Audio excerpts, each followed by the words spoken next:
श्री शिवाय नमस्तु।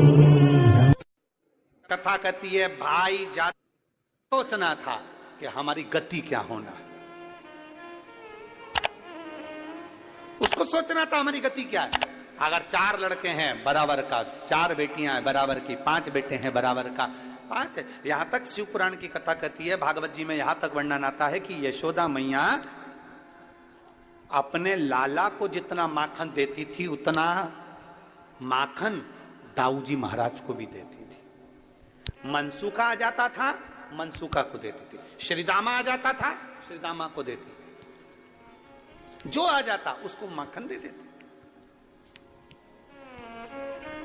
जो सम्मुख में आया माता यशोदा नहीं, अपना अपना जो भाग था उसमें से श्रेष्ठ श्रेष्ठ भाग सबको दे देती थी, बराबर का, कोई ज्यादा नहीं।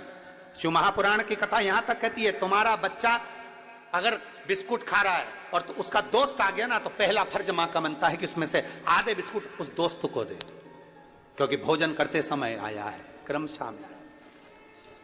शास्त्र यहां तक कहता है कि अगर तुम भोजन कर रही हो, तुम चाय पी रही हो और चाय पीते पीते अगर कोई आ गया और तुम्हारे कप में अगर चाय है, मान लो वो झूठी नहीं हुई है, तो प्रयास करना कि वो चाय में से आधी चाय जो आया है उसके कप में डालकर दे दी जाए, उसके गिलास में डालकर दे दी। नहीं, थोड़ा सा तो पीना पड़ेगा। कटोरी में भले मत बनाओ तुम दूसरी, पर उसमें से थोड़ी सी दो। झूठी नहीं है, झूठी हो गई तो मत दो, पर जो अच्छी है उसको दे दो, जो श्रेष्ठ है उसको दे दो। नहीं, लेना तो पड़ेगा, तुम आए हो।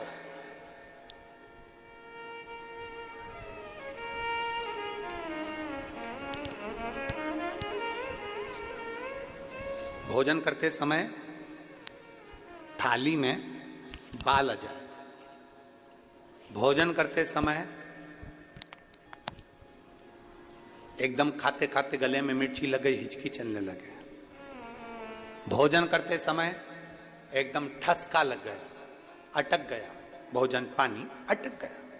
रोज प्रतिदिन भोजन में थाली में बाल आ रहा है, प्रतिदिन ठसका लग रहा है, प्रतिदिन अगर तुम्हारे हिचकी आ रही है भोजन करते समय, प्रतिदिन आपके साथ में ये क्रम हो रहा है, तो समझ लेना कि तुम भोजन करते हो उस समय पर आपके घर का कोई पूर्वज, कोई भूखा या प्यासा जरूर रह गया है, जिसके कारण बस वो हमको भोजन के समय पर बहू को या बेटे को याद करता है। तो फिर करना क्या है, फिर क्या कर सकते। हिचकी आ रही है, भले मिर्ची खा ली, मिर्ची ना खा तो भी हिचकी आ गई, ठसका लग गया भोजन करते समय, और रोज लग रहा है, हर 2 दिन में, हर 3 दिन में ठसका आ जाता है। भोजन करते समय हर 3 दिन में थाली में बाल आ जाता है, भोजन करते समय हर 2-3 दिन में थाली में बाल पड़ा हो जाता है, हर भोजन करते समय हमारे को कुछ ना कुछ हिचकी चलने लगती है। हर 2-3 दिन में अगर ये क्रम हो रहा है तो समझ लो हमारा कोई पूर्वज, हमारा कोई पित्र, हमारे घर का कोई पूर्वज जो है कि नहीं है, वो हमारे को कहीं ना कहीं से भूखा है और भोजन का भाग मांग रहा है। फिर एक प्रयास करके देखो, फिर एक प्रैक्टिकल करके देखो, फिर एक प्रयास करो। चावल की छोटी सी एक कटोरी, उस कटोरी में धान भर लीजिए चावल, उसमें एक लौंग और एक बेलपत्र, बस ये रख लीजिए। जो हंडा होता है घर में, पानी का मटका होता है, पितरों का जो स्थान होता है जहां पानी पीते हैं अपन, मटका, हंडा, टंकी, बाल्टी, जो भी हो। आजकल तो लोग आरओ लगा लिए हैं, तो नीचे भी तुम मटका रखते होगे, हंडा रखते होगे, टंकी रखते होगे, उसी के पास में वो कटोरी रख दीजिए। 14 की रात्रि, अमावस्या के दिन उस कटोरी का चावल, बेलपत्र, ये सब शिव मंदिर के अंदर आप कोई भी एक स्थान पर, कोई दोने के अंदर रखकर या कागज के अंदर रखकर, शिव स्थान पर, शंकर के मंदिर में शिवलिंग को केवल स्पर्श कर कर जमीन पर ही उसको कागज में या दोने में, उसको जहां जलाधारी होती है तो जलाधारी के पास में गणेश वाले स्थान पर, गणेश वाली जगह पर उसको रख दें। गणेश वाली जगह, फिर समझिएगा, ये शिवलिंग, जलाधारी, ये जलाधारी का चरण जहां से पानी बहता है, सीधा हाथ सीधी तरफ पर गणेश जी का स्थान होता है, लेफ्ट में कार्तिकेय का स्थान होता है, बीच में अशोक सुंदरी का स्थान होता है। शंकर का शिवलिंग, शिवलिंग के ऊपर जो जलाधारी लगी होती है, जलाधारी में से एक एक बूंद जो पानी नीचे गिरता है, ये शंकर भगवान की 5 लड़कियों का स्थान होता है, जया, विषहरा, शामली बारी, दौतली, देव।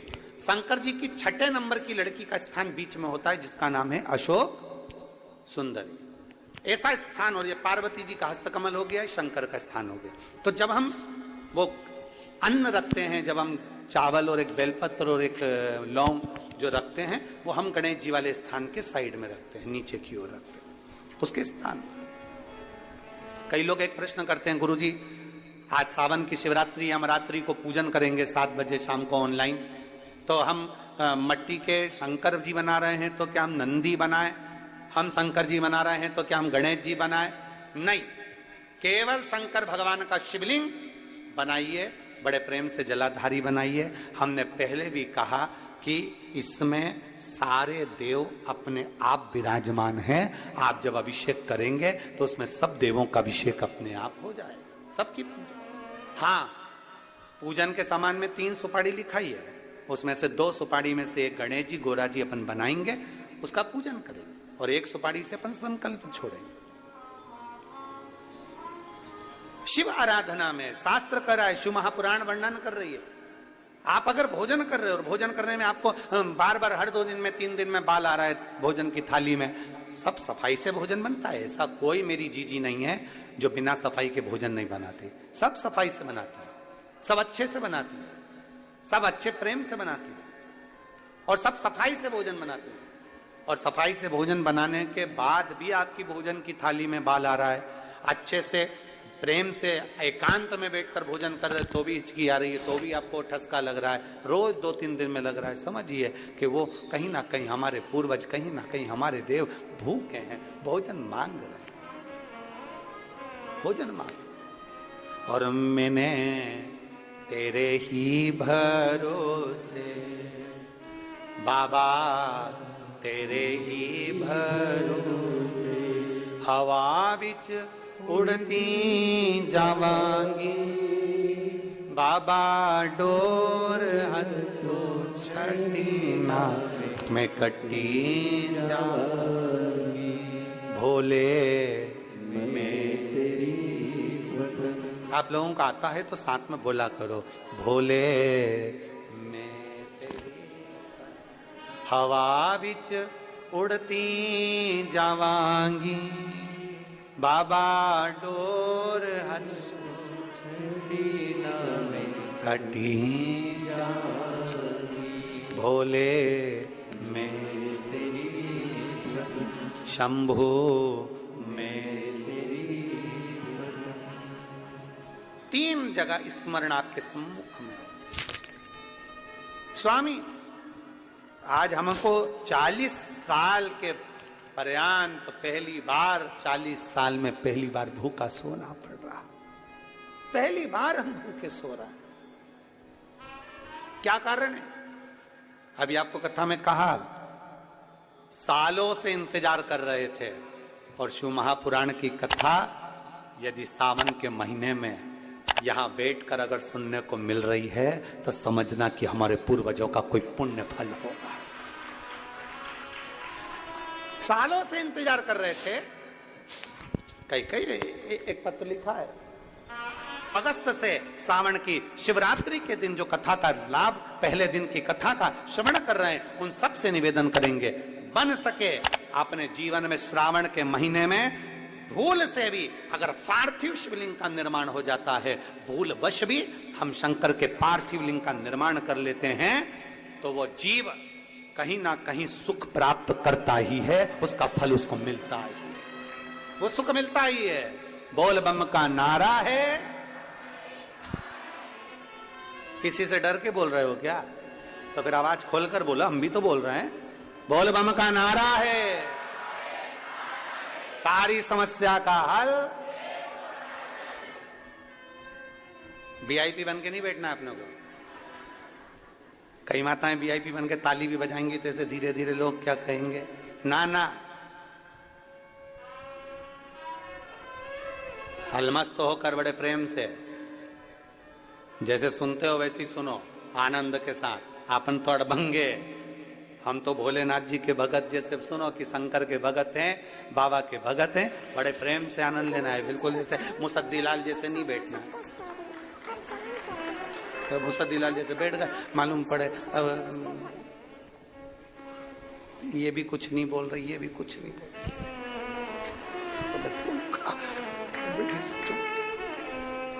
अब उसने धीरे से ताली बजाई तो तुमने भी ज्यादा ज्यादा तेज बजा दूंगी, लग गई तो। अरे ताली बजाने का भी पुण्य है हमारे यहाँ, इसलिए किसी मंदिर में ताली का पुण्य बताया नहीं गया, पर शंकर की कथा में और शिव पुराण में ताली का पुण्य है। शंकर के मंदिर में भी ताली का पुण्य है। तो वो माताओं को आता है ना, मुझे बाल में से वो जुआ निकाल और उसको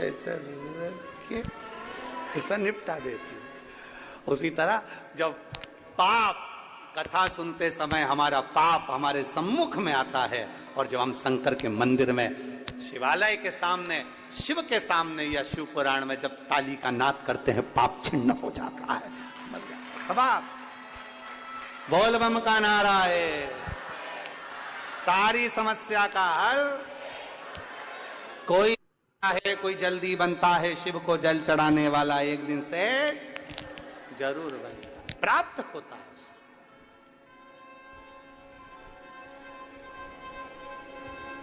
प्राप्त हो, हमने छू लिया इसलिए ये हो गया। भगवान करे तो चिंता मत कर। पार्वती, सावन का महीना आएगा, ये दोनों लकड़ी लेने के लिए जाएंगे, लकड़ी के लिए रहेगी, पेड़ की छांव में जरूर को जाएंगे। ये सब भगवान लीला रचता है, अपन कुछ नहीं रच सकते। जो रचने वाला है वो शंभु है, जो रचने वाला है वो शंकर है। कहाँ कथा होना थी और कहाँ हो रही है, रचने वाला शंकर। ओम नमः शिवाय, श्री शिवाय नमस्तुभ्यम। स्वागत है आपका शिव शक्ति आस्था चैनल पर। तो दोस्तों, आज हम बात करने जा रहे हैं 23 जनवरी के उपाय के बारे में। 23 जनवरी यानी गुरुवार के उपाय के बारे में। गुरुवार के दिन कौन सा उपाय करना है, कैसे करना है, तो पूज्य गुरु पंडित प्रदीप मिश्रा जी ने इस कथा में बताया। तो कथा को सुनिए और उपाय कीजिए। बोलिए हर हर